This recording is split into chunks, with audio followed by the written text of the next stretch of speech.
Hello everyone. मेरा नाम प्रशांत त्रिवेदी है। मैं राजकोट गुजरात से बिलोंग करता हूँ। और मैंने नीट 2022 की एग्जाम दी थी और 700 आउट ऑफ 720 स्कोर किया है with an all India rank of 73। I am currently pursuing MBBS from BJ medical college Ahmedabad. और BJ medical college Ahmedabad choose करने का मेरा जो मेन जो कारण था वो वही है कि it is a very reputed college, India की टॉप 50 कॉलेज में आती है। साथ ही ये मेरे घर के भी करीब है। तो बिकॉज मैं पहली बार घर से दूर जा रहा हूँ, हॉस्टल हॉस्टल में रहने जा रहा था, तो इसीलिए वो भी एक पॉइंट ऑफ व्यू रख के मैंने ये कॉलेज चूज की है। साथ में एकेडमिक्स और क्लिनिकल एक्सपोजर यहाँ पे बहुत बढ़िया रहता है। यहाँ पे और हॉस्पिटल जो है हमारे कॉलेज के साथ जो संलग्न है उसमें भी बहुत ही अच्छा क्लिनिकल एक्सपोजर मिलता है, इसलिए इस कॉलेज को मैंने चूज किया है।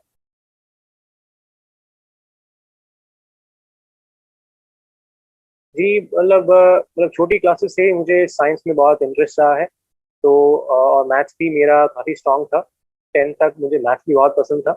हालांकि उसके बाद जब मैं 11th में आया and I had to choose either maths, मतलब ए ग्रुप या बी ग्रुप में एक चूज करना था, तो उस वक्त काफ़ी विचार विमर्श के बाद अपने माता पिता, दोस्त और टीचर्स के साथ डिस्कशन करने के बाद मुझे ऐसा लगा कि मेडिकल फील्ड में मुझे जो क्यूरियोसिटी है मुझे वो फुलफिल करने का मौका मिलेगा। इनफैक्ट मेरे पेरेंट्स दोनों, माता पिता डॉक्टर्स हैं, तो उनके जीवन को भी मैंने काफी करीबी से देखा है। और उससे मुझे ऐसा लगा कि इस फील्ड में मुझे काफी मजा आएगा अपना करियर, अपनी लाइफ बनाने में, इसलिए मैंने इसे चूज किया।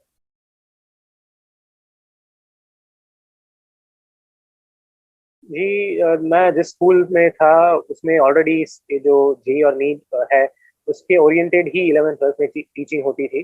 तो काफ़ी गोल ओरिएंटेड टीचिंग एनवायरनमेंट था। तो स्कूल से ही मुझे काफ़ी अच्छा, मतलब शेड्यूल और टीचिंग मटेरियल और सब कुछ मिल जाता था। That was very sufficient for me. तो प्रिपरेशन में मतलब स्कूल से ही काफ़ी सपोर्ट मिल गया था, तो that was not much need of out.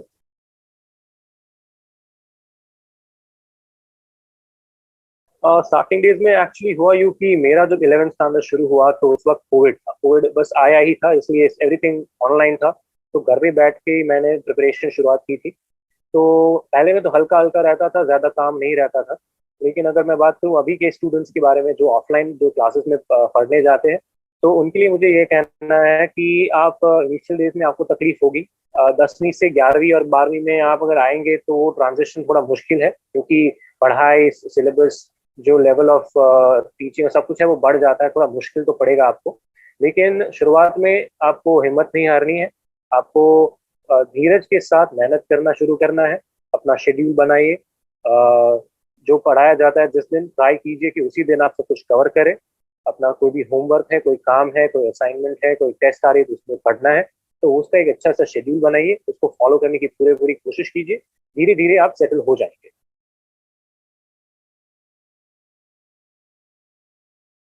जी बिल्कुल, एनसीईआरटी की बुक्स मतलब बहुत ही इम्पोर्टेंट है नीट के लिए। बायोलॉजी तो फॉर श्योर, मतलब बायोलॉजी में तो एनसीईआरटी गीता समान है। ये सब जानते हैं, सब एस्पिरेंट्स ये बात जानते ही होते हैं। क्योंकि सीधे अब पिछले कुछ सालों से अब सीधा सीधा क्वेश्चन, मतलब स्टेटमेंट उठा के टेक्स्ट बुक में से वो पूछ लेते हैं। तो एनसीईआरटी बहुत ही इम्पोर्टेंट है। केमिस्ट्री में भी, स्पेशली इनऑर्गेनिक केमिस्ट्री में भी एनसीईआरटी का बहुत ही महत्वपूर्ण रोल है। साथ में अगर मैं बात करूं तो फिजिक्स की एनसीईआरटी कई स्टूडेंट्स इग्नोर करते हैं, लेकिन ये भी उनकी गलती है, क्योंकि कुछ सालों से फिजिक्स में भी थियोरेटिकल क्वेश्चंस बढ़ गए हैं। और साथ में फिजिक्स की टेक्स्ट बुक में भी काफी अच्छे क्वेश्चंस दिए हुए हैं। तो एनसीईआरटी बुक्स का नीट के प्रिपरेशन में बहुत ही इंपॉर्टेंट, महत्वपूर्ण रोल है। टेक्स्ट बुक्स आपका बेसिक कंसेप्ट बिल्ड करती है। तो अगर आप टेक्स्ट बुक्स में अगर आप स्ट्रांग है तो आप आगे भी कोई एक्स्ट्रा चीज सॉल्व करेंगे तो उसमें आपको बिल्कुल मदद होगी और आपके कंसेप्ट काफी क्लियर रहेंगे।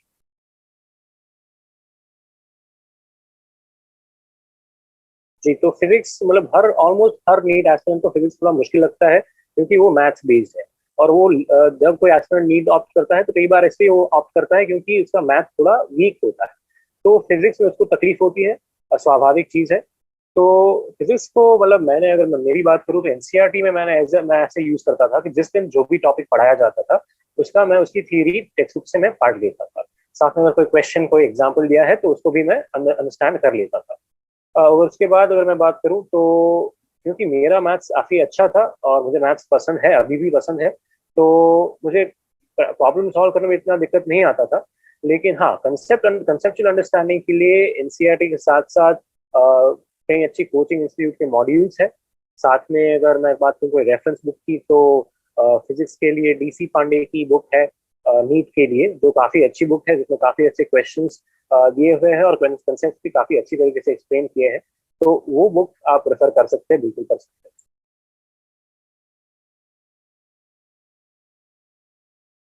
जी, तो केमिस्ट्री भी मतलब बायोलॉजी की तरह थोड़ा रट्टा ज्यादा है उसमें, स्पेशली जब हम बात करेंगे इनऑर्गेनिक केमिस्ट्री की। तो केमिस्ट्री में एनसीईआरटी बहुत महत्वपूर्ण है। इनऑर्गेनिक केमिस्ट्री के लगभग हर क्वेश्चन आपको एनसीईआरटी की टेक्स्ट बुक से ही मिलेंगे, उससे बाहर से कोई पूछा नहीं जाता है। ऑर्गेनिक केमिस्ट्री में भी अगर आपके जो टेक्स्ट बुक में दिए हुए इक्वेशन, रिएक्शंस और सारे जो मैकेनिज्म्स है वो आपने अच्छे से पढ़े हैं, अच्छे से समझे हैं, तो आप ऑर्गेनिक केमिस्ट्री क्वेश्चन भी बहुत आसानी से सॉल्व कर सकते हैं। फिजिकल केमिस्ट्री जो है वो उसमें कंसेप्चुअल अंडरस्टैंडिंग की जरूरत होती है। बाकी उसके जो प्रश्न होते हैं उसमें इतना कोई मुश्किल मैथ्स नहीं होता है, उसे सॉल्व किया जा सकता है। अगर मैं बात करूँ कि टेक्स्ट बुक कैसे इस्तेमाल करें, तो इनऑर्गेनिक केमिस्ट्री की जो टेक्स्ट बुक है उसे बार बार पढ़नी बहुत आवश्यक है। इनऑर्गेनिक केमिस्ट्री का जो पोर्शन है, क्योंकि उसमें बहुत ही रट्टा मारना पड़ेगा। कंसेप्ट है, लेकिन एक बार कंसेप्ट समझ लेने के बाद भी आपको बार बार पढ़ना पड़ेगा, जिससे आप जितना ज्यादा हो सके उतना याद रख सके। ऑर्गेनिक केमिस्ट्री में भी बिल्कुल वैसे ही है, लेकिन उसमें अगर आप कंसेप्ट समझ लेते हैं तो आपका एक बार कंसेप्ट समझ जाने के बाद जो उसको याद रखना है वो थोड़ा आसान हो जाएगा। और अगर मैं दूसरी बुक्स की बात करूँ, तो मैंने खुद सिर्फ एक ही बुक इस्तेमाल की थी। जो एमपीजी की जो नीट गाइड है केमिस्ट्री के लिए, वो काफ़ी सफिशिएंट बुक है। अगर आप नीट की लेवल की प्रिपरेशन कर रहे हैं केमिस्ट्री में, तो नीट गाइड वो काफ़ी अच्छी बुक है।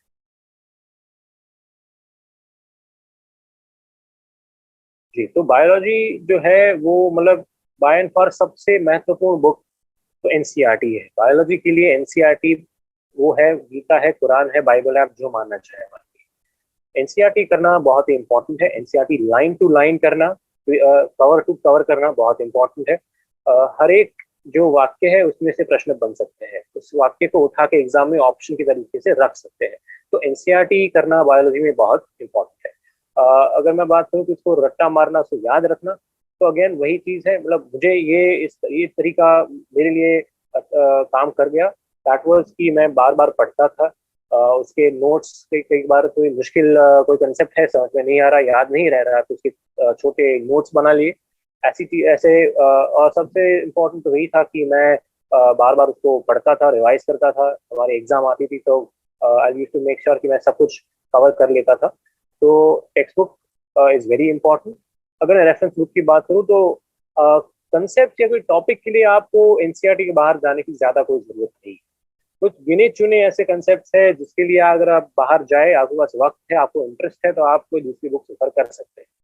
लेकिन हाँ, अगर एमसीक्यू प्रैक्टिस के लिए अगर मैं बात करूँ, तो एमपीजी की NCERT at your finger tips एक काफी अच्छी बुक है।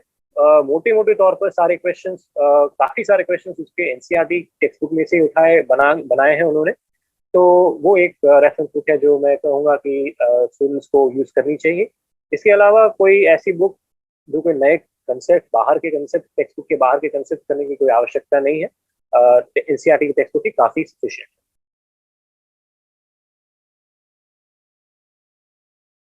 11th का जो है, ऑलरेडी 11th थोड़ा 12th से टफ है। और कई लोगों का 11th पहले साल जब 11th करते हैं तो कंप्लीटली कवर नहीं होता है। और इतना अगर पढ़ भी लिया तो इतना अच्छा नहीं पढ़ा हो, तो उसको रिवाइज करना बिल्कुल जरूरी होता है।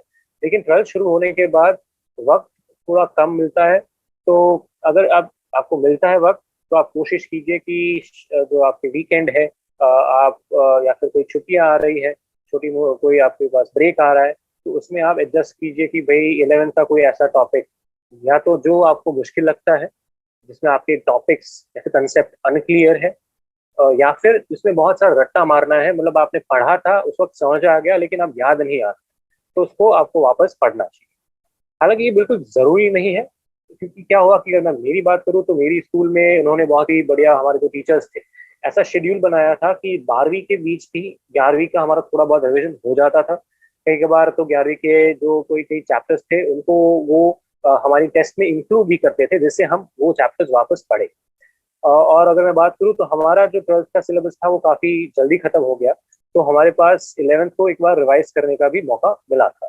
तो मतलब हर विद्यार्थी को तो ये लाभ नहीं मिलेगा, तो इसलिए मैं कहूंगा कि आप अपना एक शेड्यूल बना लीजिए, जिसमें आप कोशिश करें कि जो आपके वीकेंड है उसमें या फिर कोई छुट्टियां हैं, आपके पास वक्त है, या फिर आप रेगुलर अगर कुछ करना चाहें तो आपको दिन में आधा पौना घंटा आप इसमें डाल सकते हैं, जिसमें आप सिर्फ 11वीं के कोई कंसेप्ट या टॉपिक को आप रिवाइज करें या फिर उसको वापस पढ़ ले, दोहराए।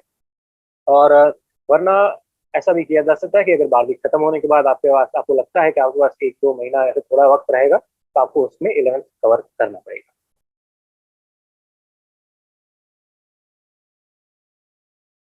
जी, तो देखिए मेरी डे स्कूल थी 11th और 12th दोनों में, तो सुबह का वक्त तो लेक्चर्स में ही चला जाता था, और ज़्यादातर दोपहर जो होमवर्क दिया जाता था हमें स्कूल से, उसे खत्म करने चला जाता था। उसके बाद शाम को ज़्यादा वक्त मतलब हमारे स्कूल में ऐसा हुआ करता था कि हफ्ते में 2 या 3 टेस्ट हो ही जाती थी, तो उसकी पढ़ाई में शाम का वक्त दे देता था मैं। इसके अलावा जैसे कि मैंने बात की, जो कहीं मैंने रेफरेंस बुक्स का नाम लिया है, तो वो मैं एक बार अपनी टेक्स्ट बुक, अपनी नोट्स पढ़ने के बाद वो शाम के वक्त को डेडिकेट करता था कोई एक्स्ट्रा पढ़ने में, कोई एक्स्ट्रा कंसेप्ट पढ़ने में, या फिर जो है एमसीक्यू की प्रैक्टिस हम जो कहते हैं, वो एमसीक्यू की प्रैक्टिस करने में भी मैं वक्त देता था।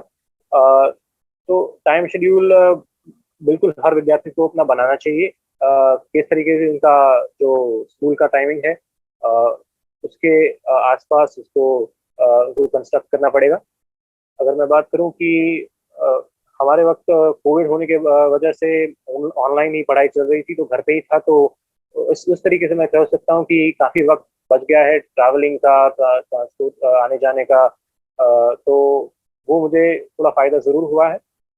लेकिन अगर कोई विद्यार्थी देख रहा है तो मैं उसे कहना चाहूंगा कि आप अपना जो स्कूल के अलावा का वक्त है उसे आप डिवाइड कर दीजिए, कि इतना समय मैं अपने होमवर्क को देना चाहूंगा, इतना समय मैं कोई आने वाली एग्जाम या फिर जो आज पढ़ा है, जो सीखा है, उसके बारे में, उसके कंसेप्ट टेक्स्ट बुक में से पढ़ने में, उसके नोट्स बनाने में, उसके क्वेश्चन सॉल्व करने में दूंगा। और उसके अलावा आप अगर आपको दिन में वक्त मिलता है तो आप थोड़ा वक्त अपने रिवीजन के लिए रख सकते हैं, या फिर उसके अलावा आप अपनी कोई हॉबीज है तो उसे भी परस्यू कर सकते हैं, थोड़ा रिलैक्स होने के लिए।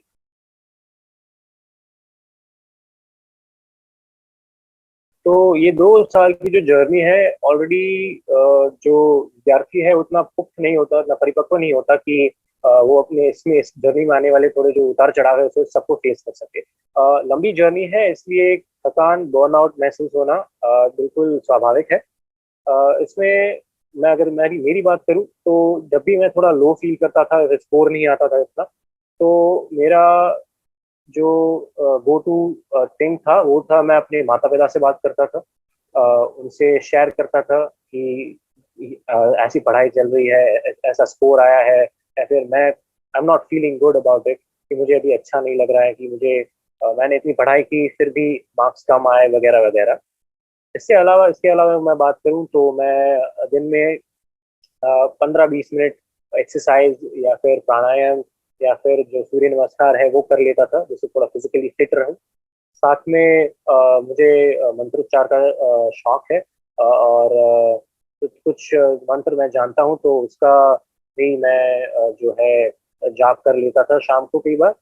साथ में मतलब मैंने जैसे कहा कि माता पिता है, उसके साथ दादा दादी, या फिर आपके कोई अच्छे दोस्त है, अगर आपके स्कूल में कोई अच्छे टीचर है जिससे आप ये बात को शेयर कर सके, तो आप अगर कभी भी थोड़ा लो फील कर रहे हैं तो आप उनसे भी बात कर सकते हैं। मैंने भी वैसे ही किया है कि मैं अपने दोस्तों के साथ कांटेक्ट में रहा हूँ, हालांकि हम ऑनलाइन पढ़ते थे, घर से ही पढ़ते थे। अगर मेरे माता पिता के साथ भी मैंने सभी एग्जाम्स के बारे में चर्चा की है, बातें शेयर की है। अगर मुझे लगता है कि मेरी प्रिपरेशन में कहीं कहीं खामियां रह गई, कमी रह गई, तो उनसे बात करके इम्प्रूव किया है।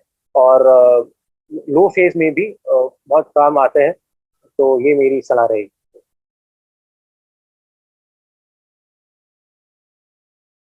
तो मैं पर्सनली बात करूँ तो मेरा कभी इतना बड़ा कोई डिस्ट्रैक्शन आया नहीं है 2 साल की जर्नी में।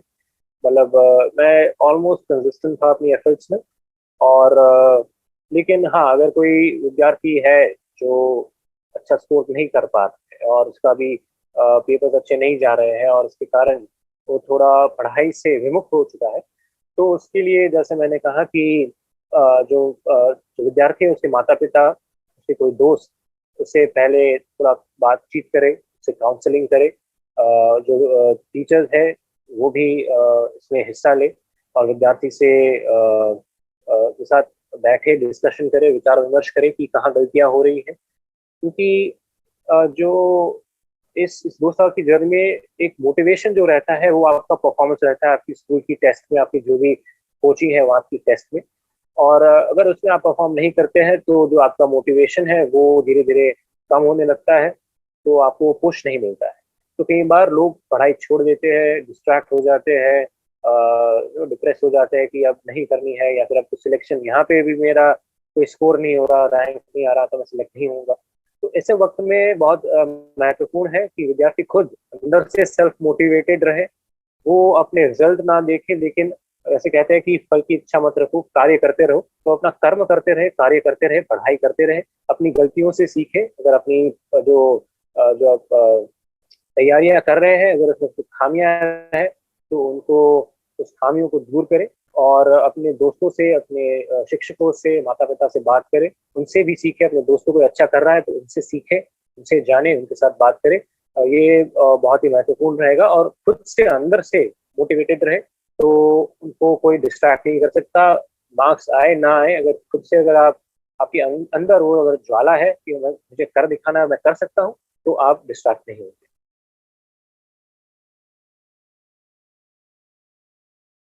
जी तो मतलब सबसे कॉमन कोई अगर मिस्टेक है जो कोई एस्पिरेंट, कोई आज विद्यार्थी करता है नीट के प्रिपरेशन में, वो है एनसीईआरटी को इग्नोर करना। कई बार क्या होता है कि कई सारी रेफरेंस बुक ले ली, कई कोचिंग के मॉड्यूल ले लिए और विद्यार्थी उन्हीं मॉड्यूल्स को पढ़ता है लेकिन एनसीईआरटी को इग्नोर कर देता है।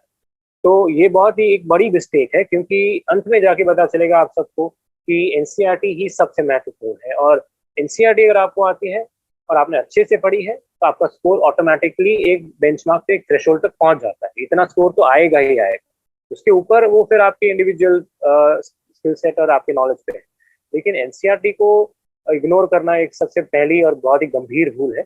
इसके अलावा दूसरी जो भूल करते हैं कई विद्यार्थी, जिसको मैं, जिन्हें मैं जानता हूँ, कि वो लोग प्रिपरेशन नहीं, वो लोग जो एमसीक्यू की प्रिपरेशन है, वो प्रैक्टिस है, वो नहीं करते हैं। वो कई बार पढ़ते तो बहुत है लेकिन जो एमसीक्यूज है उसको प्रिपेयर, उसकी प्रैक्टिस अपने घर बैठ के नहीं करते हैं। तो ये भी आपको अंत में मुश्किल ही आप पैदा करेगा, क्योंकि अगर आपने प्रैक्टिस नहीं की तो आप एग्जाम में, नीट में क्वेश्चन सॉल्व नहीं कर पाएंगे इतनी जल्दी, आपको स्पीड नहीं आएगी। और वैसे ही आप जितने वैविध्य सबर आप क्वेश्चन सॉल्व करेंगे उतने ही अच्छे, उतने ही आराम आसानी से आप एग्जाम के क्वेश्चन एमसीक्यूज आप सॉल्व कर पाएंगे। तो वो भी एक मिस्टेक है। और इसके अलावा अगर मैं बात करूं तो अ, जैसे मैंने बताया कि जो कोई कोचिंग मॉड्यूल्स है, कोई रेफरेंस बुक है, उस पर ज्यादा निर्भर हो जाना, अ, वो भी एक गलती है।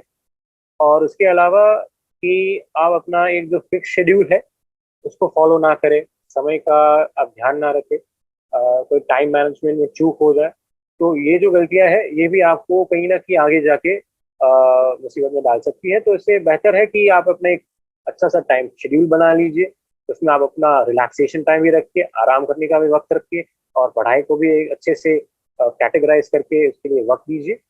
और हाँ, बस सही किताबें, सही पुस्तकें और सही गाइडेंस के साथ कार्य करते रहिए।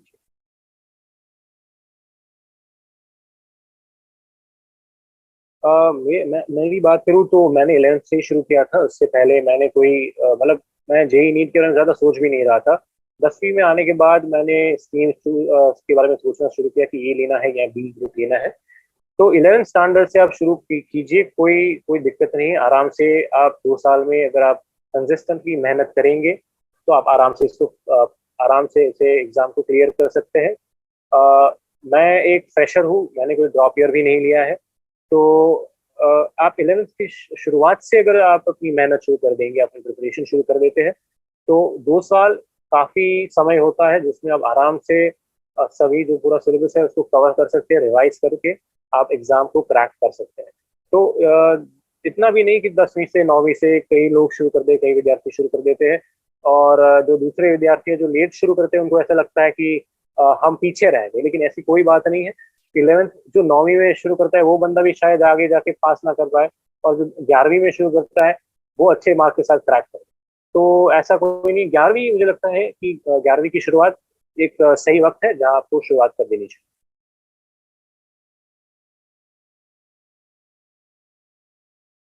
देखिए, सेल्फ स्टडी से प्रिपरेशन करने में कोई बुराई नहीं है।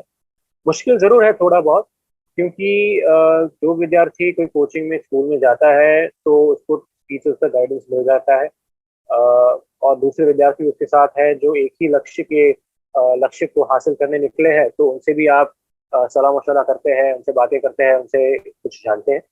लेकिन अगर आप सेल्फ स्टडी से कर रहे हैं और तो भी बिल्कुल घबराने की बात नहीं है, आप अवश्य ही नीट को क्रैक कर सकते हैं।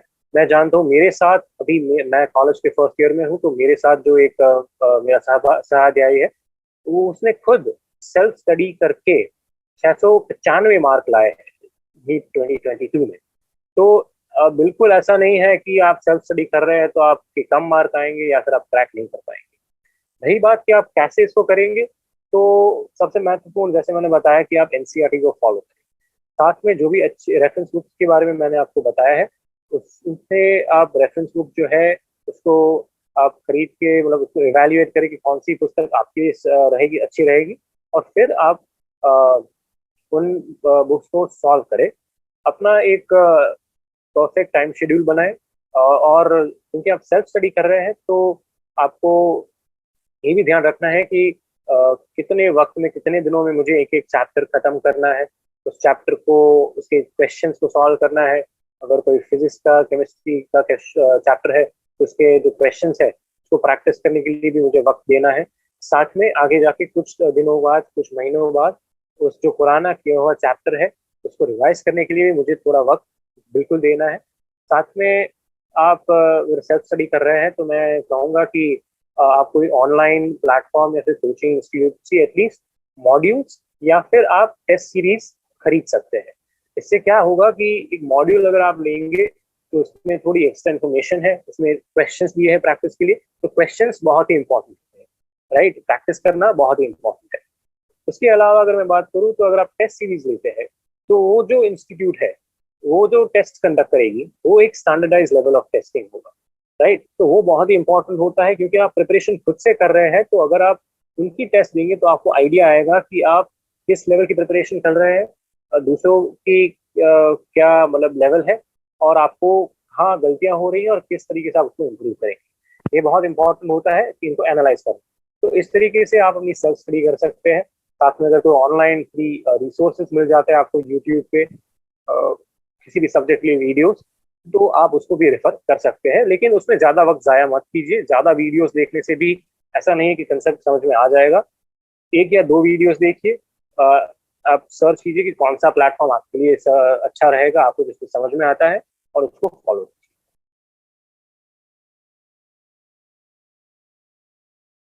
जी बिल्कुल। तो अगर मैं बात करूँ तो मैं गुजरात बोर्ड से हूँ। तो हमारी जो बोर्ड की एग्जाम थी वो नीट के तकरीबन एक डेढ़ महीने पहले या फिर 2 महीने पहले हो गई थी, और प्रैक्टिकल तो उससे भी पहले हो गए थे। तो हमारे पास वक्त था। लेकिन अगर कोई ऐसा विद्यार्थी है जिसके पास एक एक महीना है, ज्यादा वक्त नहीं है अपनी बोर्ड और अपनी नीट के बीच में, तो ये कह कर सकता है कि आप जब अपनी बोर्ड की एग्जामिनेशन की प्रिपरेशन करें तो अपनी जो 12वीं की पुस्तकें हैं वो इस तरीके से पढ़े कि आप ऐसे ही सोच के पढ़े क्योंकि आप बोर्ड के लिए नहीं पढ़ रहे हो, आप नीट के लिए पढ़ रहे हो। क्योंकि आपको पता है कि बोर्ड का कितने भी प्रतिशत आ जाए, कितने भी मार्क्स आ जाए, इसका कोई ज्यादा महत्व रहता है। जो मेन इंपॉर्टेंट है वो नीट ही है। तो आप ट्वेल्थ की अगर बोर्ड के लिए प्रिपरेशन कर रहे हो तो वो भी ऐसे ही सोच के करिए कि आप नीट के लिए प्रिपेयर कर रहे हो। तो आपका क्या होगा कि आप बोर्ड के लिए प्रिपेयर करोगे तो आपको ऑलरेडी पूरी 12वीं कक्षा आपकी रिवाइज हो जाएगी, आप बोर्ड की प्रिपरेशन, तो ऑलरेडी आपका एक बार ट्वेल्थ रिवाइज हो गया। उसके बाद अगर हम आगे की बात करें तो जैसे ही 12वीं की बोर्ड एग्जाम खत्म होती है, आपको एक ऐसा शेड्यूल बना लेना है जिसमें आप 4 5 6 दिन में मैक्सिमम अपना 11th स्टैंडर्ड रिवाइज कर लो, है ना। पूरा जो भी 11th स्टैंडर्ड है उसको आपको पूरा रिवाइज कर लेना। तो क्या होगा कि वो एक हफ्ते, बोर्ड के एग्जाम के एक हफ्ते के बाद आपका 11th और 12th पूरा एक बार कवर हो चुका है तीनों सब्जेक्ट्स का। इसके बाद आपको आपके पास बचते हैं मान लीजिए 3 हफ्ते। तो 3 हफ्ते में आपको क्या करना है? एक चीज आपको जो करनी है वो ये है कि आपको हर रोज एक फुल सिलेबस की नीट की एग्जाम देनी है, टेस्ट देनी है, मॉक टेस्ट देनी है। आप कहीं से भी पेपर ले सकते हो, कोई अच्छी रेप्यूटेड कोचिंग इंस्टीट्यूट के भी पेपर खरीद सकते हो, या फिर अगर आप कोई सीनियर्स हैं जिनको आप जानते हैं, जो उन्होंने जिनके पास कोई पेपर्स पढ़े हैं, तो आप उनसे भी पेपर्स लेके उन पेपर्स को दे सकते हो। लेकिन आखिरी 2-3 हफ्तों में हर रोज पेपर प्रैक्टिस करना बहुत इम्पोर्टेंट है। तो आप full course 11th plus 12th standard के जो नीट के पेपर्स होते हैं, जिस स्टाइल से ली जाते हैं उसी स्टाइल से आप दीजिए, उसी वक्त में दीजिए। अगर आपकी एग्जाम 2 से 5 दोपहर को 2 से 5 में है, तो आप उसी वक्त में घर पे बैठ के दीजिए, उसी प्रकार का माहौल बनाइए।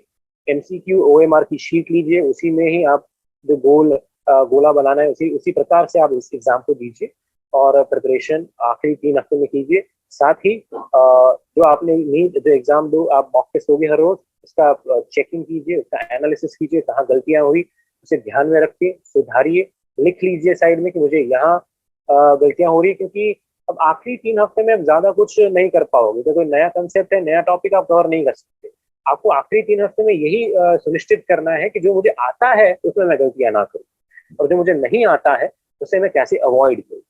साथ में आप अपना एक शेड्यूल बना लीजिए, जिसमें हर रोज आप 5 से 6 चैप्टर्स कवर करने की कोशिश कीजिए, रिवाइज करने की कोशिश कीजिए कि 1-1.5-2 घंटे में एक एक चैप्टर उड़ाते जाइए। क्योंकि आप कोशिश जितना कर सके उतनी बार फुल कोर्स रिविजन भी करने की कोशिश कीजिए। तो इस तरीके से अगर आप प्लान करेंगे अपने अपने आखिरी 20-30 दिन, तो आई एम श्योर कि वो, क्योंकि मैं जानता हूँ काफी सारे मेरे दोस्त हैं जो आखिरी 2-3 महीने में सही प्रैक्टिस करके, रिवाइज करके, अपनी गलतियों को सुधार के उन्होंने अपना स्कोर काफी अच्छा 30, 40, 50, 60 मार्क तक बूस्ट किया है। तो अगर इस स्ट्रैटेजी को फॉलो करेंगे तो बिल्कुल आपका स्कोर आगे बढ़ जाएगा और आपको फायदा होगा।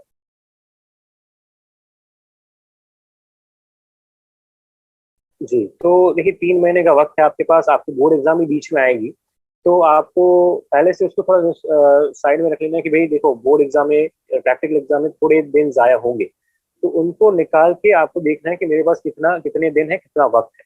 उसके बाद आप सबसे पहले ये कीजिए कि आपके 12th का जो भी सिलेबस है, तो 12वीं कक्षा का पूरा सिलेबस आगे एक बार पूरा रिवाइज कर लीजिए। अपना शेड्यूल बना लीजिए इस तरीके से कि मुझे इतने दिनों में अपना 12th स्टैंडर्ड पूरा कवर कर लेना है। उसके बाद अगर आप बोर्ड को ध्यान में रख रहे हैं, तो आपको बोर्ड के पेपर थोड़े बहुत सॉल्व करने की जरूरत है, बाकी ज्यादा उसका बारे में चिंता लेने की जरूरत नहीं। अगर मैं बात करूँ बॉडी क्लॉक की, तो जहाँ तक मैं जानता हूँ, लगभग पूरे भारत में नीट की एग्जाम दोपहर को ली जाती है, दोपहर को 2 से 5 के बीच ली जाती है। तो कई विद्यार्थियों को क्या आदत आदत रहती है कि वो दोपहर को सो जाते हैं, या फिर तो इसलिए बहुत इंपॉर्टेंट चीज ये रहती है कि वो जो आखिरी 3-4 महीने हैं उसमें अपनी बॉडी क्लॉक को इस तरीके से सेट करे कि वो दोपहर को जागृत रहे। और सिर्फ जागरूक ही नहीं, आपको कोशिश करनी है कि आप अपना जो दिमाग है वो सबसे एक्टिव रहे उसमें। क्योंकि जो नीट की एग्जाम है 2 साल की मेहनत है, और आपको 3 घंटे में ही सबके सामने ये प्रूव करना है कि नहीं, मुझे ये आता है। और 3 घंटे की वो जो पेपर है वो डिसाइड करेगा कि आपका आगे जाके सिलेक्शन होगा कि नहीं होगा, और आपको कौन सी कॉलेज मिलेगी। तो ये बहुत इंपॉर्टेंट है कि आप वो दोपहर का जो वक्त है उस वक्त आप अलर्ट रहे, जागरूक रहे, और अपने दिमाग का सबसे ज्यादा उपयोग कर सके। उसके अलावा अगर मैं बात करूं, तो प्रिपरेशन स्ट्रैटेजी इस तरीके से रहनी चाहिए कि आपका 12th स्टैंडर्ड खत्म हो चुका है, 11th भी आपने पढ़ लिया है, तो आप सबसे पहले अपने जो टफ टॉपिक्स है, आपको जो कंसेप्ट अच्छे से नहीं आते हैं, या फिर जो कंसेप्ट में बहुत रट्टा मारना है और आप याद नहीं रख पा रहे, तो उन सब टॉपिक्स को सबसे पहले टैकल करना पड़ेगा आपको। आपको थोड़ा वक्त देके उन शेड्यूल बना के आपको उन टॉपिक्स को कवर करना है। उनकी नोट्स बनाइए, उसके आप पढ़ लीजिए, बार बार पढ़िए, और कोशिश कीजिए कि उनके आप जो आपके वीक टॉपिक्स है उसमें आप पहले स्ट्रांग बने। तो आपको जो उसके बाद आपको आप जो ऑलरेडी इस टॉपिक में स्ट्रांग है उसको ब्रशअप करना है, और उसमें आपको स्ट्रांगर बनना है। जो आप स्ट्रांग टॉपिक्स है वो उसमें आप ऐसी कोशिश कीजिए कि इस तरीके से पढ़ूं कि उसमें तो मैं गलती ना ही करूं। ठीक है, आपके जो वीक है उसको आपने स्ट्रांग बनाने की कोशिश की, शायद फिर भी गलतियां हो सकती है, लेकिन जो टॉपिक्स आपका स्ट्रांग है उसको आप इतना स्ट्रांग बनाइए कि उसमें तो आप गलती ना ही करें। तो ये आपकी स्ट्रैटेजी होनी चाहिए। और जैसे मैंने बताया कि अगर आपके पास आखिरी या फिर जो 3 महीने का वक्त है उसमें आपने इन प्रिपरेशन के साथ साथ आपको धीरे धीरे एग्जाम्स मॉक टेस्ट देना शुरू करना है। अगर आपकी 12वीं का पूरा सिलेबस आपने रिवाइज कर लिया है तो आप केवल 12वीं के जो टॉपिक्स को कवर करती है ऐसी मॉक टेस्ट लीजिए। ऐसी भी मॉक टेस्ट अवेलेबल है। और फिर एक बार आपने 11वीं का सिलेबस कवर कर लिया तो फिर आप 11th स्टैंडर्ड के जो मॉक टेस्ट है, तो सिर्फ 11th का कोर्स आता है, ऐसी मॉक टेस्ट लेना शुरू कीजिए। और एक बार आपका सब कुछ कवर हो जाता है, आपकी बोर्ड की एग्जाम चली जाती है, उसके बाद आप फुल कोर्स की मॉक टेस्ट भी दे सकते हैं।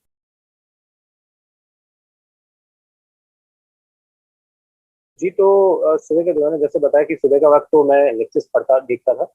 उसके बाद शाम का वक्त ज्यादातर सेल्फ स्टडी में ही जाता था। मैंने कोई एक सब्जेक्ट पे ज्यादा फोकस नहीं किया है। मैंने कोशिश की है कि तीनों सब्जेक्ट्स को इक्वल इंपॉर्टेंस दिया जाए। क्योंकि कई बार लोग गलतियां कर देते हैं कि बायोलॉजी ज्यादा पोर्शन है तो उस पर ज्यादा फोकस करते हैं, या फिर इनको फिजिक्स टफ लगता है तो फिजिक्स पे ज्यादा फोकस करते हैं और बायोलॉजी को इग्नोर कर देते हैं। लेकिन ऐसा करना मेरे मत अनुसार गलत रहेगा। जो सही स्ट्रैटेजी यही रहेगी कि आप हर सब्जेक्ट को इक्वल इंपॉर्टेंस दीजिए। जो जिस दिन जो पढ़ाया जाता है उसे पढ़ लीजिए, उसी दिन पढ़िए, टेक्स्ट बुक में से पढ़िए, अपनी नोट्स बनाइए तो नोट्स में से पढ़िए। मैं अगर बात करूँ, मैं अपनी सेल्फ स्टडी में ये स्ट्रैटेजी फॉलो करता था कि अपनी टेक्स्ट बुक और अपने नोट्स को पढ़ने के बाद मैं मैं जो कोचिंग इंस्टीट्यूट में जाता था उसके मॉड्यूल्स मेरे पास थे, तो मैं उनके मॉड्यूल्स पढ़ता था और साथ में जो भी टॉपिक्स पढ़ाया गया है उसके जो क्वेश्चन थे उनकी प्रैक्टिस करता था। तो मेरा सेल्फ स्टडी का यही स्ट्रैटेजी रहती थी। और जैसे मैंने बताया कि तीनों सब्जेक्ट्स पे मैंने पर्सनली ऑलमोस्ट इक्वल इंपॉर्टेंस दिया है और इक्वल टाइम दिया है। हाँ, कई कई बार कंसेप्ट टफ होते हैं तो ऑटोमेटिकली थोड़ा वक्त ज्यादा देना पड़ता है उनको, लेकिन कभी ऐसा ज्यादा डिस्पैरिटी नहीं रखी सब्जेक्ट्स के बीच। और कोशिश की है कि हर सब्जेक्ट में सही अमाउंट ऑफ वक्त वक्त दे सकें।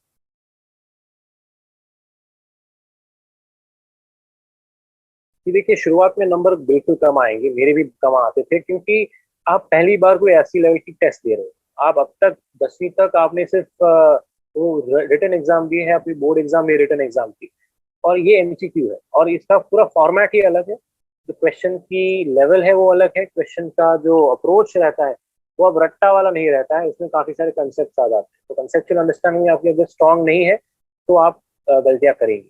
तो और वैसे भी शुरुआत में पहली बार होता है, नया एक्सपीरियंस होता है, तो इट इज डिफिकल्ट, साइंस है, इट इज वेरी डिफिकल्ट। तो स्कोर्स कम आएंगे, लेकिन शुरुआत में सिर्फ आपके स्कोर कम नहीं आएंगे, सभी के स्कोर कम आएंगे। तो आपको चिंता नहीं करनी इसके बारे में। मेरे काफी दोस्त हैं जो आज बहुत ही अच्छे गवर्नमेंट कॉलेज में है, पढ़ाई पढ़ाई कर रहे हैं एमबीबीएस की।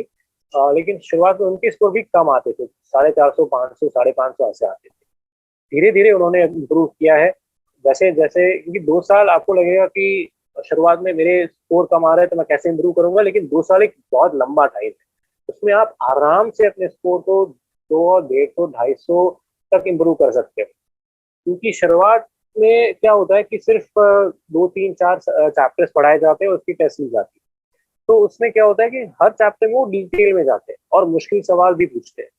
लेकिन जब एक्चुअल नीट होगी तो क्या होगा कि हर चैप्टर में डिटेल में नहीं जाएंगे और हर चैप्टर से मुश्किल सवाल नहीं बनता। कुछ गिने चुने ऐसे चैप्टर्स है जिनमें से मुश्किल सवाल आने की शक्यता ज्यादा है और जिसमें क्वेश्चन भी ज्यादा आते हैं। बाकी हर देखा जाए तो हर दूसरे चैप्टर में से एक आधा ही क्वेश्चन आता है। तो और जब शुरू शुरू में अगर आपके स्कोर कम भी आ रहे हैं तो आपको ज्यादा ध्यान नहीं देना। शुरुआत की टेस्ट में अगर मान लीजिए आपके स्कोर थोड़े कम है तो आप उसको इग्नोर कीजिए।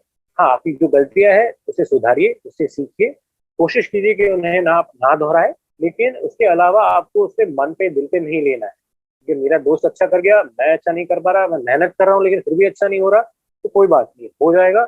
आप मेहनत करना मत छोड़िए, क्योंकि ऊपर वाला भी देख रहा है कि आप मेहनत कर रहे हैं, राइट। हाँ, अगर आपकी मेहनत करने की दिशा गलत है तो आपको थोड़ा संभलने की जरूरत है। अपने दोस्तों, अपने टीचर्स की गाइडेंस की जरूरत है कि मैं मेहनत कर रहा हूँ लेकिन फिर भी रिजल्ट नहीं आ रहा है, तो क्या मैं सही दिशा में मेहनत कर रहा हूँ या फिर मेरी प्रिपरेशन में कोई खामी है। इसके अलावा मैं यही कहूंगा कि शुरुआत के 6 महीने जाने दीजिए। 6 महीने में ज्यादा टेस्ट स्कोर के बारे में मत सोचिए। अभी शुरुआत में सिर्फ एडजस्ट होना सीखिए कि क्योंकि जो आप मॉक टेस्ट देंगे वीकली सॉरी, जो आप वीकली टेस्ट देंगे उस पे जो एग्जाम पैटर्न अलग है, क्वेश्चन का लेवल अलग है, आपको जो जिस प्रकार की सोच रखनी पड़ेगी वो भी काफी अलग होगी, जो आपकी 10वीं में आप जो रट्टा मारते थे। तो शुरुआत में अपने आप को थोड़ा वक्त दीजिए। एक बार आप सेटल हो जाएंगे उसके बाद धीरे धीरे आपके भी स्कोर्स बढ़ने लगेंगे, आपको खुद को पता चलने लगेगा कि किस तरीके से पढ़ाई करनी है, क्या पढ़ना है और किस तरीके से एग्जाम अटेम्प्ट करनी है।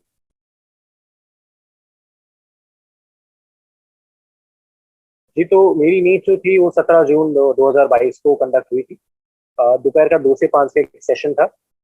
3 घंटे में हमें मतलब जो इस पिछले साल से ही जो पैटर्न में चेंज आया है कि 180 क्वेश्चन अटेम्प्ट करने हैं, लेकिन 200 क्वेश्चंस एग्जाम पेपर में होते हैं। तो ऑप्शन में आपको हर सेक्शन में 5 क्वेश्चन होते हैं जो आप ऑप्शन में निकाल सकते हैं। पेपर की शुरुआत मैं मतलब मेरी स्ट्रैटेजी हमेशा शुरुआत से वही रही है कि मैं बायोलॉजी का सेक्शन पहले अटेम्प्ट करता हूँ। और योगानुयोग इस बार जो बायोलॉजी का सेक्शन था वो काफी टफ निकला था। काफी अटपटे सवाल भी थे और स्टेटमेंट बेस्ड भी काफी सारे प्रश्न पूछे गए थे। तो अगर मैं बात करूँ तो बायोलॉजी का जो सेक्शन खत्म करते करते तकरीबन मुझे 1 घंटा 20 मिनट जैसा लग गया। तो थोड़ा स्ट्रेस होता है क्योंकि लगभग अपना आधा समय चला गया है और अभी भी आपको फिजिक्स को फिर से अटेम्प्ट करना बाकी है। लेकिन सद्भाग्य से केमिस्ट्री और फिजिक्स रिलेटिवली काफी इजी था, उसमें फिजिक्स सबसे इजी कह सकते हैं कि जो सेक्शन था। तो जो मैं बात करूं केमिस्ट्री भी तकरीबन मैंने 40 से 50 मिनट में खत्म कर दिया था। और आखिरी के जो 40 45 या 50 मिनट बचे थे मेरे पास, उसमें मैंने फिजिक्स को आराम से सॉल्व किया था। और साथ में मुझे याद है तब तक मेरे पास आखिर में 5 या 10 मिनट बचे थे, जिसमें मैंने जो 3 4 क्वेश्चन पहले छोड़े हुए थे उनको मैंने एक बार वापस रिव्यू किया था और मतलब अपना पेपर खत्म किया था। अगर मैं सेक्शंस की बात करूं तो बायोलॉजी का सेक्शन काफी टफ था। थोड़ा एनसीईआरटी बेस्ड जो स्टेटमेंट्स थे वो काफी अच्छे पूछे गए थे। केमिस्ट्री में भी थियोरेटिकल कंसेप्ट थोड़े बढ़ चुके थे, एनसीईआरटी से सीधे सीधे क्वेश्चन उठा के रख दिए थे उन्होंने। फिजिक्स की बात करें तो फिजिक्स सबसे आसान सेक्शन फिजिक्स का था। और लेकिन उसमें भी थियोरेटिकल क्वेश्चन सीधे सीधे टेक्स्ट बुक से स्टेटमेंट उठा के पूछे गए थे। तो हाँ, इस बार थोड़े थ्योरेटिकल जो क्वेश्चन थे वो थोड़े ज्यादा थे। और इसके अलावा मैं अगर बात करूँ तो अ, कई विद्यार्थियों का मेरा मेरे जो मैं जिनको जानता हूँ वो बायोलॉजी पहले अटेम्प्ट किया, लेकिन बायोलॉजी मुश्किल निकला तो थोड़े हताश हो गए थे, थोड़े स्ट्रेस में आ गए। तो कई बार दूसरे सेक्शन इतनी अच्छी तरीके से उसमें परफॉर्म नहीं कर पाए। इसलिए थोड़ा पेपर अटपटा था इस बार।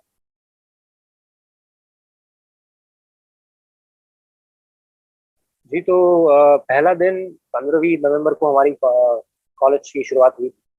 तो पहले दिन तो ओरिएंटेशन होता है, आपको फॉर्म भराते हैं सब कुछ। और जो 3 डिपार्टमेंट है फर्स्ट ईयर के जो सब्जेक्ट्स है एनाटॉमी फिजियोलॉजी और बायोकेमिस्ट्री, उनके एचओडी जो हेड ऑफ डिपार्टमेंट होते हैं वो आते हैं, वेलकम करते हैं स्टूडेंट्स को। और बेसिक इंट्रोडक्टरी लेक्चर होता है, ओरिएंटेशन था। और उसके बाद हमें हॉस्टल अलॉटमेंट किया गया। तो हॉस्टल्स काफ़ी अच्छी है, जो रूम्स हमें मिले हैं काफ़ी अच्छे हैं और रेगुलर क्लीनिंग और सब कुछ होता है। और अगर मैं मेस की बात करूँ तो मेस भी यहाँ पे जो बीजे मेडिकल कॉलेज अहमदाबाद है उसमें जो मेस है वो स्टूडेंट रन है। तो हम विद्यार्थी एमबीबीएस के जो विद्यार्थी है हम ही इस मेस को संभालते हैं। और पूरा जो हिसाब किताब है, जो राशन और सब कुछ है वो हम ही मैनेज करते हैं। तो इसलिए खाने की क्वालिटी और सब कुछ बहुत ही अच्छा है। तो उसमें भी कोई दिक्कत नहीं है। और अभी कॉलेज में फर्स्ट ईयर चल रहा है, मजा आ रहा है, पढ़ाई कर रहे हैं। जी बिल्कुल, यहाँ पे सीनियर जूनियर का बहुत ही अच्छा रिलेशन है। मैं ऑलरेडी काफी सीनियर्स को पहले से थोड़ा जानता था, जो मेरी ही स्कूल से यहाँ आए हैं। तो उनको कॉलेज शुरू होने से पहले भी एक बार मैं यहाँ कॉलेज देखने जब आया था तो उनसे मिला था।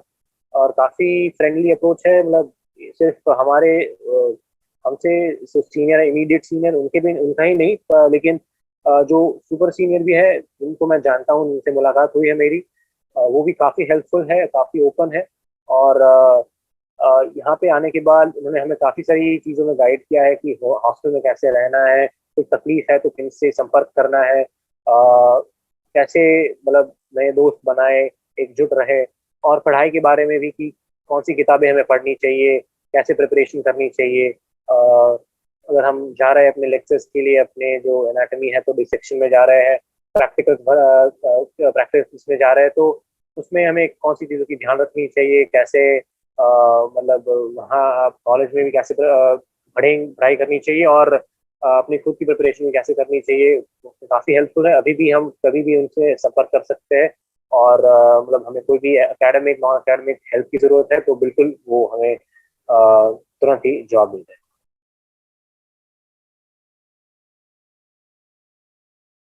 तो जो भी ऐसे स्टूडेंट्स हैं जिनकी इकोनॉमिक कंडीशन इतनी अच्छी नहीं है, या फिर जो फिजिकली हैंडीकैप्ड है, या फिर जिनको ये जो फैसिलिटीज है वो अवेलेबल नहीं, तो उनको लिए मैं कहना चाहूँगा कि आपको हताश नहीं होना है। आपको ऐसा नहीं मानना है कि आप ये नहीं कर सकते या फिर आपका सिलेक्शन नहीं हो सकता, क्योंकि मैं कॉलेज में हूँ और मैं अपनी बैच के अपनी ग्रुप की जो मेरे विद्यार्थी हैं, मेरे दोस्त हैं, उनकी बात करूँ तो काफ़ी ऐसे स्टूडेंट्स भी हैं जो एक गांव से आए हैं, जो इतने वेल टू डू फैमिली से नहीं है, लेकिन आज मेरे साथ मेरे क्लास में बैठ के मेरे साथ पढ़ाई कर रहे हैं और बहुत ही अच्छा पढ़ रहे हैं।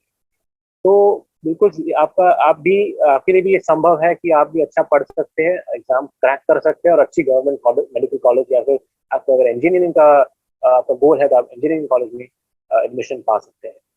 अगर मैं कहूँ कि आपको अगर रिसोर्सेज की हम बात करें, तो जैसे ये साथी इनिशिएटिव है गवर्नमेंट का, बिल्कुल बहुत ही बढ़िया काबिल तारीफ है। और जो इसके द्वारा काफ़ी सारे जो स्टूडेंट्स हैं उनको रिसोर्सेज मिलेंगे, गाइडेंस मिलेगा। साथ में अगर आप एकेडमिकली स्ट्रांग है तो आप स्कॉलरशिप की एग्ज़ाम दे सकते हैं। काफ़ी सारे स्कूल्स और कोचिंग हैं जो काफ़ी फीस वेव ऑफ कर देते हैं, ऑलमोस्ट फ्री एजुकेशन हो जाता है। साथ में हालांकि मुझे इसके बारे में ज़्यादा नहीं पता, लेकिन कोई ना कोई गवर्नमेंट या फिर नॉन गवर्नमेंट भी आपको स्कॉलरशिप या फिर स्कीम मिल जाएगी जिसमें जिसके द्वारा आपके पढ़ाई का खर्च आप उठा पाएंगे। और अगर कोई फिजिकली इम्पेयर्ड है, कोई दिव्यांग है, तो उनको भी मैं कहूँगा कि शायद आपका कोई शरीर का अंग अ, ठीक तरह से काम नहीं करता, लेकिन आपका दिमाग अगर तेज है तो आप इस एग्जाम को बिल्कुल क्रैक कर सकते हैं। और आपको भी हताश होने की बिल्कुल आवश्यकता नहीं है। अगर आपके पास अगर कोई फैसिलिटीज अवेलेबल नहीं है, आप ऐसे एरिया में हैं जहाँ पे आपको ये इजीली एक्सेसिबल नहीं होता है, तो उसके लिए मैं कहना चाहूँगा कि आप कोशिश करें कि अ, कहीं ना कहीं ऐसे कॉन्टैक्ट्स मिले जिससे आप कोई सीनियर विद्यार्थी है तो उनकी पुस्तकें ले सकते हैं आप। कोई कोई नज़दीक में ऐसा कोई आपका बड़ा सेंटर है, शहर है जहाँ पे के बारे में नीट या फिर जेई की कोचिंग मिलते हैं, गाइडेंस मिलता है, तो आप वहाँ ज्वाइन कर सकते हैं, उनसे बात कर सकते हैं। और ऑनलाइन रिसोर्सेज भी आपको बहुत सारे मिल जाएंगे। और जो ऐसे गवर्नमेंट और नॉन गवर्नमेंट ऑर्गेनाइजेशन के भी काफ़ी सारे इनिशिएटिव है, स्कीम्स है, जिससे आप एजुकेशन और मतलब रिसोर्सेज को एक्सेस कर पाएंगे। तो बिल्कुल ये असंभव नहीं है, आप भी नीट और जेई को क्रैक कर सकते हैं और अपना सपना साकार कर सकते